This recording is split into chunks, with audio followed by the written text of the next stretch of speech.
അകാരണമായ പല്ലുവേദന.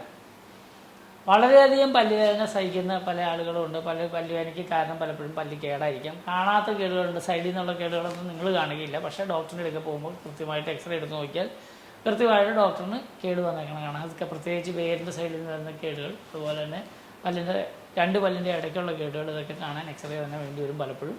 അല്ല, ചെറിയ കേടുകൾ മുകളിൽ നിന്ന് തന്നെ തുടങ്ങിയിട്ടുണ്ടെങ്കിലോ അല്ലെങ്കിൽ സൈഡിൽ നിന്ന് കാണാൻ പറ്റുന്ന കേടുകളുണ്ടെങ്കിലും നമുക്ക് പെട്ടെന്ന് കണ്ടുപിടിക്കാം. പക്ഷേ പലപ്പോഴും പല്ലുകളുടെ രണ്ടിൻ്റെ ഇടയ്ക്കുള്ള കേടുകളെ കാണണമെങ്കിൽ കൃത്യമായ എക്സ്റേ തന്നെ വേണ്ടി വരും.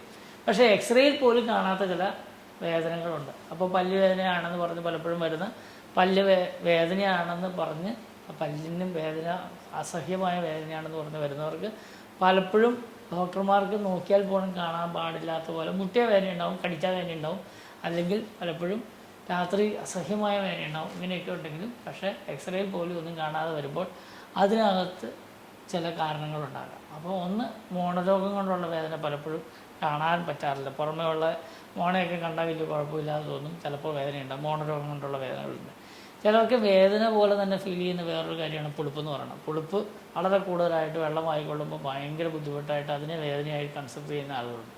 ഇതും അകാരണമായതല്ല. പുളിപ്പിനെ ചികിത്സ എടുക്കുകയോ അല്ലെങ്കിൽ ചിലപ്പോൾ റൂട്ട് കനാൽ ട്രീറ്റ്മെൻറ്റോ ചെയ്താൽ ശരിയാകും. വേറൊരു വലിയ പ്രശ്നമാണ് പല്ലിൽ വരുന്ന ചെറിയ ചെറിയ ക്രാക്സ്. കാരണം വെച്ചാൽ പ്രത്യേകിച്ച് ആളുകൾക്ക് മാലയുടെ കണ്ണി അഡ്ജസ്റ്റ് ചെയ്യാൻ, അതുപോലെ തന്നെ കൽക്കണ്ടമൊക്കെ കടിക്കാൻ ഭയങ്കര ഇൻട്രസ്റ്റ് ഉള്ള ആളുകൾക്ക്, അല്ലെങ്കിൽ വേറെ മറ്റ് പ്രശ്നങ്ങൾ പലതും ഉണ്ട്, അതിനെ കൊണ്ട് രാത്രിയെല്ലാം പല്ല് കടിച്ച് ഇറുമുന്ന ആളുകൾ, ദേഷ്യക്കാർക്ക്, ഇങ്ങനെയുള്ളവർക്കൊക്കെ പല്ല് പൊട്ടിപ്പോകാനുള്ളൊരു സാധ്യതയുണ്ട്. ചെറിയൊരു പൊട്ടൽ ക്രാക്ക് വന്നു, അത് പൾപ്പിലേക്ക് എത്തിപ്പറ്റിക്കഴിഞ്ഞാൽ ഇതുപോലെ തന്നെ വേദന ഉണ്ടാകാറുണ്ട്. അപ്പോൾ അകാരണമാണെന്ന് പലപ്പോഴും പറയുന്നത് അതിൻ്റെ പുറകിൽ ഒരു കാരണം തന്നെ ഉണ്ടാകാം.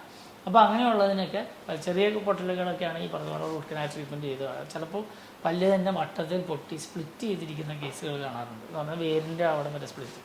അങ്ങനെയുള്ള കേസുകളിൽ ചിലപ്പോൾ ചിലത് ഫേവറബിൾ സ്പ്ലിറ്റ്സാണ്, അഥവാ വേരിലേക്കൊന്നും എത്തിയിട്ടുണ്ടാവില്ല, വേര് മുഴുവനായിട്ട് വിട്ടുപോയിട്ടുണ്ടാവില്ല. ചിലത് ഒരു വേര് മുഴുവനായിട്ട് വിട്ടുപോയിട്ടുള്ള കേസുകളുണ്ടാകും. അങ്ങനെയുള്ളത് നോക്കിയാൽ പോലും പലപ്പോഴും അതിൻ്റെ ഒരു വേരെങ്കിലും ചിലപ്പോൾ സേവ് ചെയ്യാൻ പറ്റും, ചിലപ്പോൾ ആ പല്ല് തന്നെ നമുക്ക് സേവ് ചെയ്യാൻ സാധിക്കും. അതുകൊണ്ട് എത്രയും വേഗം നിങ്ങൾ ഡോക്ടറിനെ കൊണ്ടുവന്ന് കാണിച്ച് ഒരു എക്സ്പെർട്ടിനെ തന്നെ കാണിച്ച് ആ ക്രാക്ക് ലൈൻസ് കാണാൻ വേണ്ടിയുള്ള സ്പെഷ്യൽ ലൈറ്റിംഗ് സാധനങ്ങളൊക്കെ ഉണ്ട്, അത് വെച്ച് നോക്കി കൃത്യമായിട്ട് ആ ക്രാക്ക് ലൈൻ കണ്ടുപിടിച്ച് അതിന് കൃത്യമായ ചികിത്സയിലേക്ക് പോകണമെന്ന് ഞാൻ പ്രത്യേകം ഓർപ്പിക്കുന്നു. അകാരണമാണെന്ന് ഓർത്ത് വേദന മാറ്റി വയ്ക്കരുത്. അതിൻ്റെ ഒരു ഡോക്ടറിനെ കണ്ടുപിടിക്കാൻ പറ്റില്ല, ഒരു സെക്കൻഡ് ഒപ്പീനിയൻ കൊണ്ട് എടുക്കാൻ വേറൊരു ഡോക്ടറിനെ കണ്ടെന്ന് കാണിച്ച് എക്സ്പേർട്സിനെ കൊണ്ട് തന്നെ ചികിത്സിച്ചാൽ പല്ലുകളെ വീണ്ടും സേവ് ചെയ്തെടുക്കാൻ സാധിക്കും.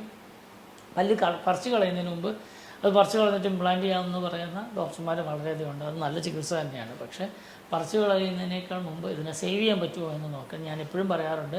നമ്മളൊരു ഷർട്ട് മേടിക്കുമ്പോൾ അല്ലെങ്കിൽ ഒരു പാൻറ്റ് മേടിക്കുമ്പോൾ അല്ലെങ്കിൽ ഒരു പേന മേടിക്കുമ്പോൾ അതിൻ്റെ ഒറിജിനൽ പേന മേടിക്കുന്നതിൻ്റെ ഒരു 10-1 കൊടുത്താൽ നമുക്ക് ഡ്യൂപ്ലിക്കേറ്റ് പേന കിട്ടാം.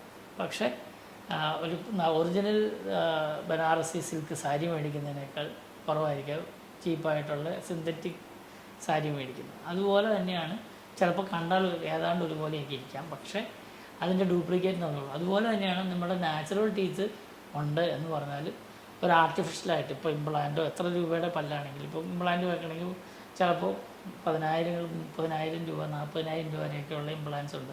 അപ്പോൾ ആ 40,000 അല്ലെങ്കിൽ 50,000 രൂപ കൊടുത്ത് ഇംപ്ലാന്റ് ചെയ്യുമ്പോൾ നമ്മുടെ സ്വന്തം പല്ലിന് എന്ത് വില കൂടുതലാണ് എന്ന് മനസ്സിലാക്കുക.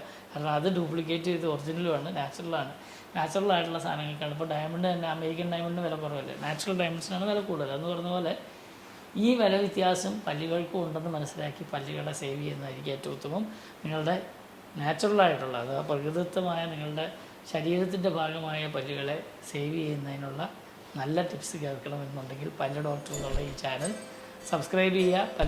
പല്ല് ഡോക്ടർ എന്ന് പ്രത്യേകം വിളിക്കാൻ കാരണം പല്ല് പറിച്ച് കളയുന്ന ഡോക്ടറല്ല പല്ലിനെ സേവ് ചെയ്യുന്നത്. ഒരു കണ്ണ് ഡോക്ടർ ഒരിക്കലും കണ്ണ് പറിച്ച് കളയുന്നില്ല, ഒരു എല്ലിൻ്റെ ഡോക്ടർ ഒരിക്കലും എല്ലെടുത്ത് കളയുന്നില്ല, അല്ലെങ്കിൽ ചെവിയുടെ ഡോക്ടർ ചെവി പറിച്ച് കളയുന്നില്ല. അതുപോലെ തന്നെ പല്ലിൻ്റെ ഡോക്ടർ പല്ല് പറിച്ച് കളയാത്ത ഡോക്ടർ ആയിരിക്കട്ടെ എന്ന് എല്ലാ പല്ല് ഡോക്ടർമാരോടും പ്രത്യേകിച്ചും അതോടൊപ്പം തന്നെ എല്ലാ പേഷ്യൻസിനോടും നിങ്ങളുടെ പല്ലുകളെ സംരക്ഷിക്കേണ്ട ആവശ്യമുണ്ട് എന്ന് പ്രത്യേകം ഓർപ്പിച്ചുകൊണ്ട് ഞാൻ doctor Thomas Nechippadam Nechippadam dental @marine drive Kochi.